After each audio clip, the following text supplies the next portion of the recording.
राधा वल्लभ श्री हरिबंश, राधा वल्लभ श्री हरिबंश। ओम श्री परमात्मने नमः। श्री गणेशाय नमः।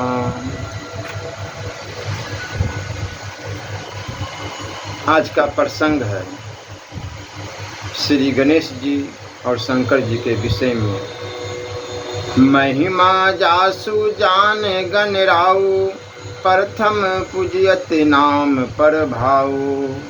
सर्वमय सर्वरूप करुणा सागर भगवान जीवों पर कृपा करके स्वयं ही उनको अपनाते हैं। संसार के नाना प्रकार के रोग शोक जन्म मृत्यु आदि कष्टों में पड़े हुए काम क्रोध लोभ मोहादि विकारों से अंधे बने जीवों को सन्मार्ग पर लाने के लिए, उनको कल्याण का ठीक ठीक मार्ग बतलाने के लिए एक होकर भी वे दयामय अनेक दिव्य मंगलमय रूप धारण किए हुए हैं और अपने उन चिन्मय आनंदमय रूपों से ऐसी लीलाएं करते हैं जिनका ध्यान करके, जिनका श्रवण एवं कीर्तन करके संसार सागर में डूबते और उतराते प्राणी सरलता से इससे पार हो जाते हैं। वह परम उदार प्रभु अपने अहित की कृपा से ऐसी लीलाएं करते हैं जो जीव को उसके उद्धार का मार्ग बतलाती है। प्राणियों के उद्धार के लिए ही वह परम प्रकाशक सबके परमाराध्य स्वयं अपने द्वारा अपनी ही आराधना करते हैं। भक्ति का मंगलमय मार्ग अपने आचरण से वह प्रभु दिखलाते हैं और फिर उस मार्ग पर चलने वालों को स्वयं अपनाते हैं। भगवान के मंगलमय लीला रूपों की गणना करना तो संभव ही नहीं है। भगवान के रूप अनंत है, उनकी लीलाएं अनंत है और उनके लीला विलास भी अनंत है।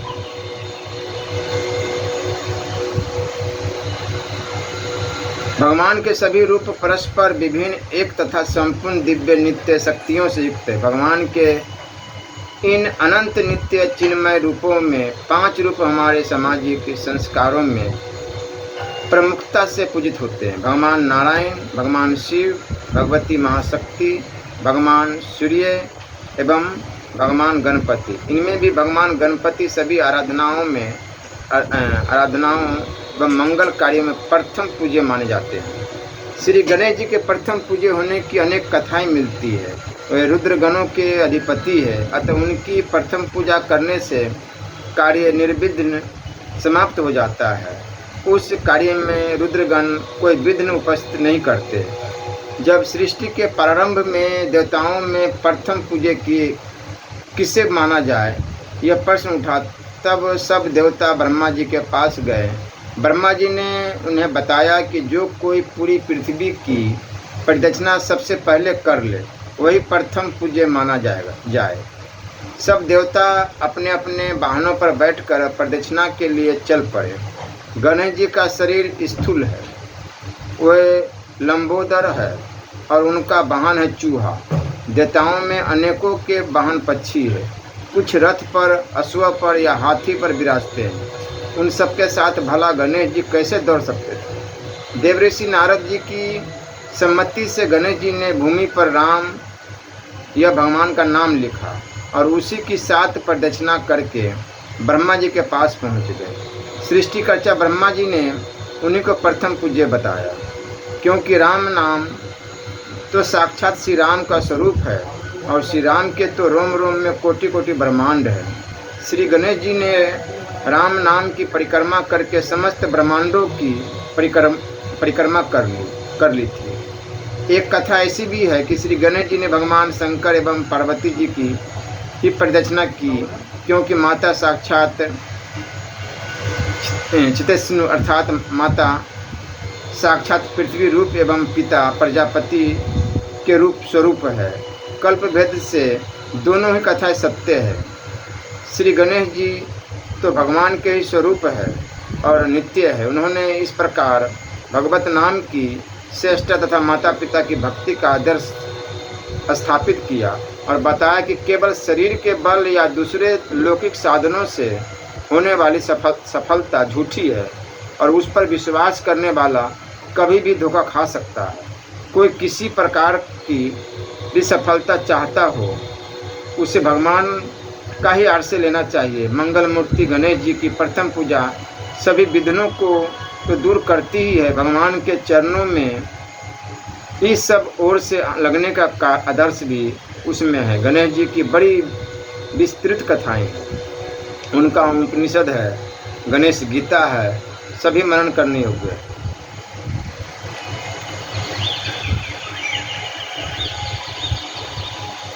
नाम पर भाव जान शिवनी को, कालकूट फल दिन अमी को। भगवान शंकर एवं भगवान नारायण सदा ही अभिन्न है। आराधकों की रुचि एवं अधिकार भेद से इन्हें अभीष्ट आराध्य रूप का अवलंबन देने के लिए वे एक सच्चिदानंद घन ही नित्य मंगलमय दो रूपों में स्थित है।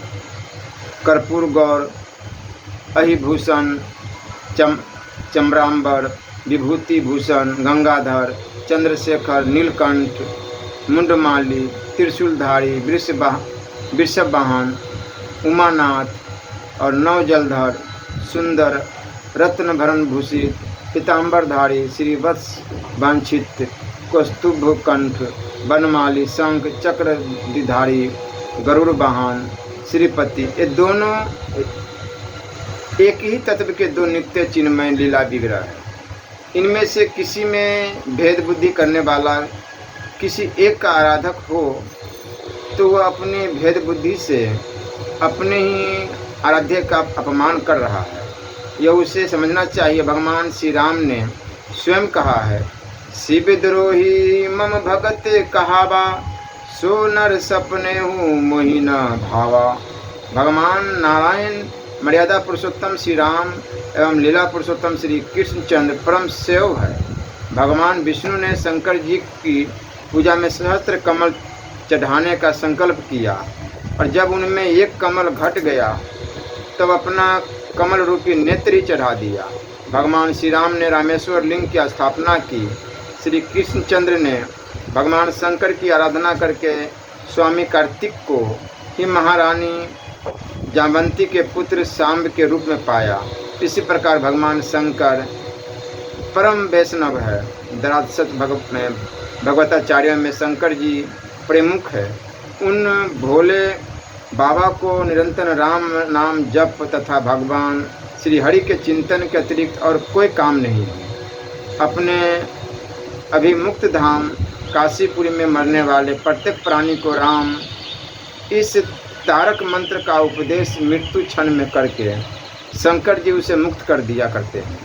श्री वल्लभाचार्य का पुष्टि मार्ग शुद्धाद्वैत वैष्णव संप्रदाय मूल में भगवान शंकर से ही प्रवृत्त हुआ है। अनेक अन्य वैष्णव आराधना ग्रंथ एवं ऐसी उपासना परंपराएं हैं जिनके आदि आचार्य भगवान शंकर जी। भगवान विष्णु और भगवान शंकर दोनों एक ही नित्य एवं चिन्मय। भगवान ब्रह्मा के भ्रू मध्य से जो नील मोहित लोहित रूप में रुद्र की अभिव्यक्ति हुई है, कपूर गौर त्रिनयन भगवान शिव का श्री विग्रह नित्य, भगवान शंकर की मंगलमय अनंत लीलाएं हैं। उनमें से उनका हलाहल पान तो लोक मंगल का मूल ही है। देवता और दैत्य दोनों मिलकर क्षीर सिंधु का मंथन कर रहे थे। मंदराचल को मथानी बनाकर उसमें वासुकी नाग को लपेट कर वे समुद्र मथ रहे थे। भगवान नारायण ने कच्छप रूप से मंदराचल को अपनी पीठ पर ले रखा था। जब देवता और दैत्य थक गए और कोई परिणाम न हुआ तब स्वयं भगवान विष्णु अपने हाथों में वासुकी का सिर तथा उसकी पूंछ पकड़कर समुद्र मथने लगे। अमृत पाने की इस प्रयत्न में पहले समुद्र से घोर हलाहल विष निकला। भगवान विष्णु तथा सभी देवता समुद्र मथने में लगे थे। प्रजापति गण ने देखा कि हलाहल संसार में व्यापक होता जा रहा है और उसकी ज्वाला से संसार के जीव नष्ट हो रहे हैं। प्रजा की रक्षा का उदर दायित्व प्रजापति गण पर है। वे लोग दूसरा कोई रक्षक न देखकर भगवान शंकर की शरण में गए और स्तुति करके उन्होंने आशुतोष प्रभु को प्रसन्न किया। भगवान विश्वनाथ ने विष से आर्त एवं पीड़ित जीवों को देखा और उन दयामय ने भवानी से कहा, देवी ये बेचारे प्राणी बड़े ही व्याकुल है, ये प्राण बचाने की इच्छा से मेरी शरण आए हैं। मेरा कर्तव्य है कि मैं इन्हें अभय करूं, क्योंकि जो असमर्थ है उनकी सामर्थ्य का उद्देश्य ही यह है कि वे दोनों का पालन करें। साधु जन अपने क्षण भंगुर जीवन की बलि देकर भी प्राणियों की रक्षा करते हैं। कल्याणी जो पुरुष प्राणियों पर कृपा करता है उससे सर्वात्मा श्री हरि संतुष्ट होते हैं, और जिस पर वे श्री हरि संतुष्ट होते हैं उससे मैं तथा समस्त चराचर जगत भी संतुष्ट होता है। महाशक्ति को अपने आराध्य की अनुकंपा में बाधा तो देनी नहीं थी। उन ममतामयी को भगवान विश्वनाथ का प्रभाव सर्वथा ज्ञात था। उन्होंने अनुमोदन किया और भगवान शंकर ने उस व्यापक हलाहल बीज को अपनी हथेली पर एकत्र करके भगवान का नाम लेकर पान कर लिया। शंकर जी ने उस बीज को अपने कंठ में रख लिया। इससे उनके कंठ का उज्ज्वल वर्ण नीला हो गया। भगवान शिव के कंठ की वह नीलिमा विश्व मंगला उज्ज्वल पदक है। वह उन विश्वनाथ की मूर्तिमती कृपा ही है जो उनको भूषित करती है। उन नीलकंठ प्रभु के पावन पद पंकज की महिमा अतुलनीय है। हमारे वेद शास्त्र, पुराण, इतिहास और तंत्र भगवान श्री शंकर की महिमा गौरव गर्मा विविध लीला तथा उनके विविध उपदेशों और उनकी बतलाई हुई असंख्य साधन प्रणालियों से भरे पड़े हैं। पद्म पुराण में उन्होंने एक जगह भगवान के गुण लीला रसिक देवऋषि नारद जी से श्री राधा कृष्ण की उपासना, उनके स्वरूप और मंत्रादि के विषय में बड़े रहस्य और महत्व की बातें बतलाई है। यहाँ भक्ति साधकों के लाभार्थ उनमें से कुछ का अनुवाद किया जाता है। श्री शंकर जी कहते हैं, श्री कृष्ण के मंत्र चिंतामणि नामक 2 अच्युतम मंत्र है। एक स्वर साक्षर है और दूसरा द्राक्षर है।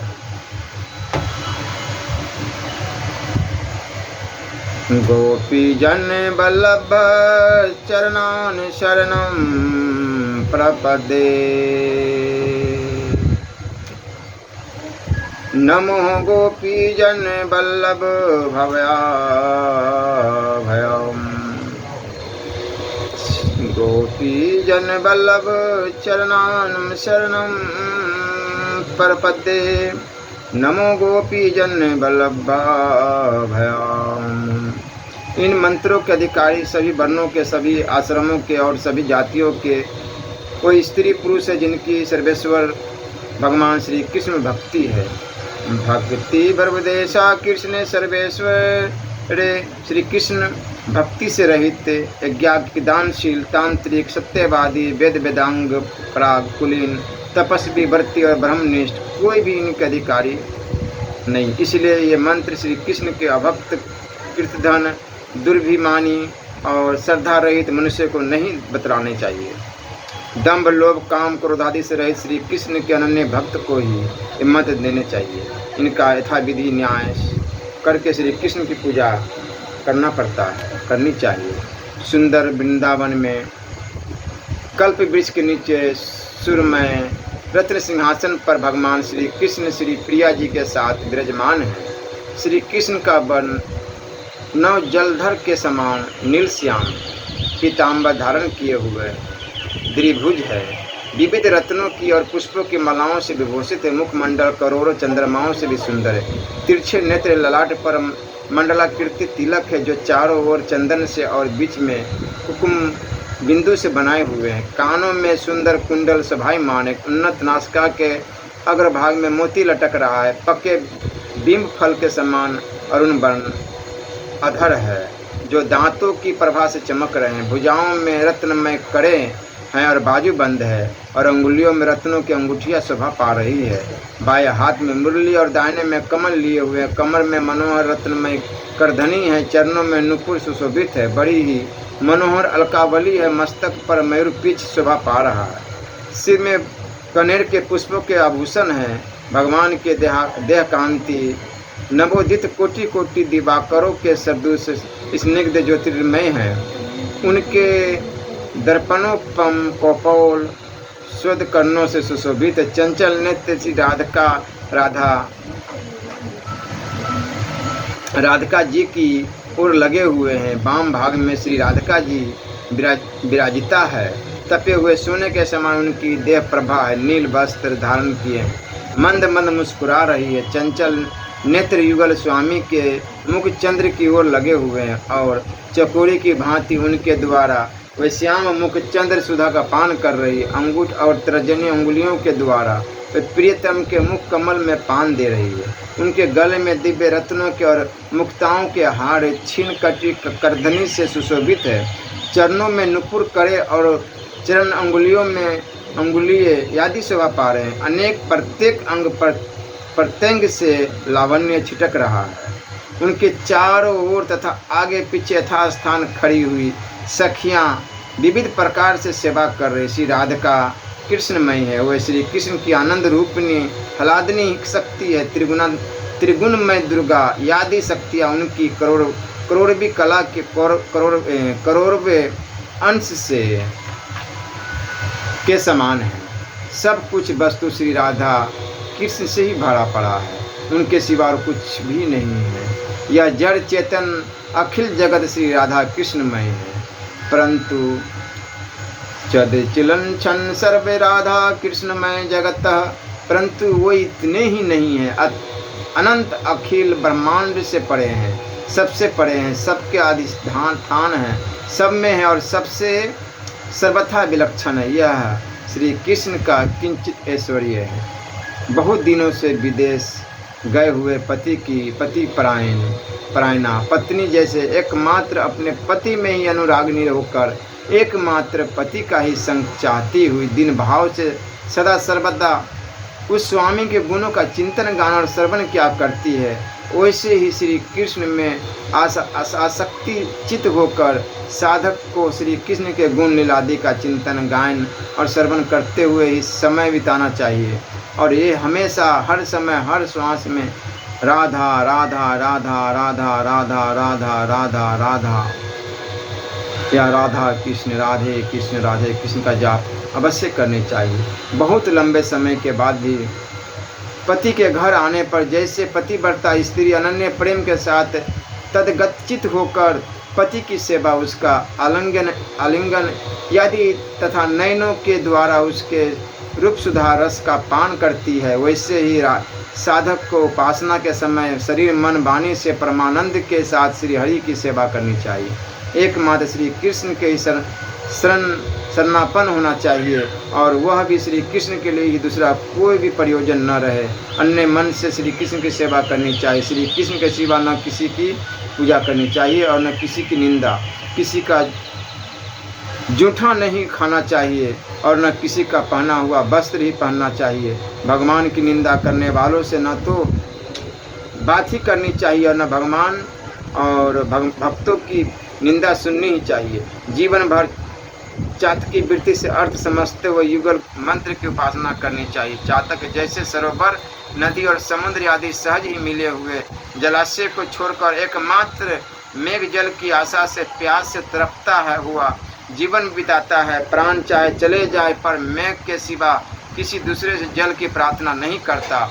इसी प्रकार साधकों को एकाग्र मन से एकमात्र श्री कृष्ण गतचित्त होकर साधन करनी चाहिए। परम विश्वास के साथ श्री युगल किशोर सरकार से निम्नलिखित प्रार्थना करनी चाहिए।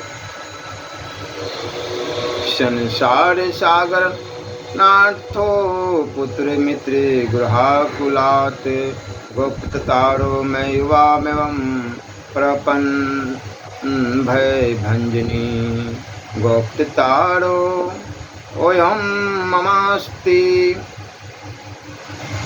कृष्णकान्ते तवेवास्मि युवाम्यं गतिमयं शरण वा प्रपन्नोऽस्मि कर्णानिक राक्रो परिषादं कृतं दासे मयि दुष्टे अपराधिनी। नाथ पुत्र मित्र और घर से भरे हुए इस संसार सागर से आप ही दोनों मुझको बचाने वाले हैं। आप ही शरणागत के भय का नाश करने वाले हैं। मैं जो कुछ भी हूँ और इस लोक तथा परलोक में मेरा जो कुछ भी है वह सभी आज मैं आप दोनों के चरण कमलों में समर्पण कर रहा हूँ। मैं अपराधों का भंडार हूँ। मेरे अपराधों का पार नहीं है। मैं सर्वथा साधनहीन हूँ, गतिहीन हूँ। इसलिए नाथ एकमात्र आप ही दोनों प्रियतम मेरी गति है। श्री राधिका कांत कृष्ण और श्री कृष्ण कांत राधिके, मैं तन मन वचन से आपका ही हूँ और आप ही मेरी एकमात्र गति है। मैं आपकी शरण हूँ, आपके चरणों पर पड़ा हूँ। आप अखिल कृपा की खान हैं।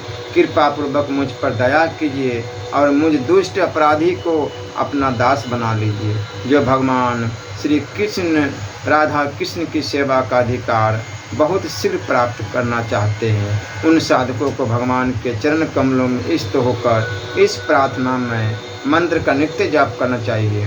भगवान शंकर ने फिर नारद जी से कहा, देव ऋषि, मैं भगवान के मंत्र का जप और उनका ध्यान करता हुआ बहुत दिनों तक कैलाश पर रहा। तब भगवान ने प्रकट होकर मुझे दर्शन दिए और वर मांगने के लिए कहा। मैंने बारंबार प्रणाम करके उनसे प्रार्थना की, कृपा सिंधु आपका जो सर्वानंददायी समस्त आनंदों का आधार नित्य मूर्तिमान रूप है, जिससे विधान लोग निर्गुण निष्क्रिय शांत ब्रह्म कहते हैं। परमेश्वर, मैं उसी रूप को अपनी आंखों से देखना चाहता हूँ। भगवान ने कहा, आप श्री यमुना जी के पश्चिम तट पर मेरे वृंदावन में जाइए, वहाँ आपको मेरे स्वरूप के दर्शन होंगे। इतना कहकर भगवान अंतर ध्यान हो गए। मैंने उसी क्षण मनोहर यमुना तट पर जाकर देखा। समझ देता हूँ कि ईश्वरों के ईश्वर भगवान श्री कृष्ण मनोहर गोप भेष धारण किए हुए हैं। उनकी सुंदर किशोर अवस्था श्री राधा जी के कंधे पर अपना अति मनोहर बायां हाथ रखे वे सुंदर त्रिभंगी हैं से खड़े मुस्कुरा रहे हैं। उनके चारों ओर गोपियां मंडल है। शरीर की कांति सजल जलद के सरदुष स्निग्ध श्याम वर्ण है। वे अखिल कल्याण की एक माता धार है। इसके बाद भगवान श्री कृष्ण ने अमृतम मधुर वाणी में मुझसे कहा, शंकर जी, आपने आज मेरा यह परम अलौकिक रूप देखा है। सारे उपनिषद मेरे इस घनीभूत निर्मल प्रेममय सच्चिदानंद घन रूप को ही निराकार निर्गुण सर्वव्यापी निष्क्रिय और परात्पर ब्रह्म कहते हैं। मुझ में प्रकृति से उत्पन्न कोई गुण नहीं है और मेरे गुण अनंत है, उनका वर्णन नहीं हो सकता और मेरे हुए गुण प्राकृतिक दृष्टि से सिद्ध नहीं होते, इसलिए ये सब मुझको निर्गुण कहते हैं। महेश्वर मेरे इस रूप की चर्म चक्षुओं से के द्वारा कोई देख नहीं सकता, इसलिए वेद इसको अरूप या निराकार कहते हैं। मैं अपने चैतन्ययान अंश के द्वारा सर्वव्यापी, इसलिए विद्वान लोग मुझको ब्रह्म कहते हैं और मैं इस विश्व प्रपंच का रचयिता नहीं हूँ, इसलिए पंडित गण मुझको निष्क्रिय बतलाते हैं। शिव वस्तुत सृष्टि और यदि कोई भी कार्य मैं स्वयं नहीं करता, मेरे अंश ब्रह्मा विष्णु रुद्र माया गुणों के द्वारा सृष्टि संहार आदि कार्य किया करते हैं। देव ऋषि भगवान ने इस प्रकार कहने और कुछ अन्य उपदेश करने पर मैंने उनसे पूछा, नाथ, आपके इस युगल स्वरूप की प्राप्ति किस उपाय से हो सकती है, इसे कृपा करके बतलाए। भगवान ने कहा, हम दोनों के शरणापन्न होकर जो गोपी भाव से हमारी उपासना करते हैं उन्हीं को हमारी प्राप्ति होती, अन्य किसी को नहीं। गोपी भावेन से देवेश स मामेति न चेतर। एक सत्य बात है और है, वह है कि पूरे प्रयत्नों के साथ इस भाव की प्राप्ति के लिए श्री राधिका की उपासना करनी चाहिए। राधा राधा राधा राधा राधा राधा, श्री राधा श्री राधा। जब तक श्वास चले तब तक राधा का जाप चले, क्योंकि जो राधा है वही श्री कृष्ण, जो कृष्ण है वही राधा है। एक प्रेम का नाम दिया गया है, दूसरा कुछ नहीं। इसी प्रकार भगवान शंकर ने विविध उपासनाओं के अमोघ उपदेश किए। भगवान के भक्त सखा और स्वामी भगवान शंकर जी को कोटि कोटि प्रणाम। श्री राधा वल्लभ लाल की जय।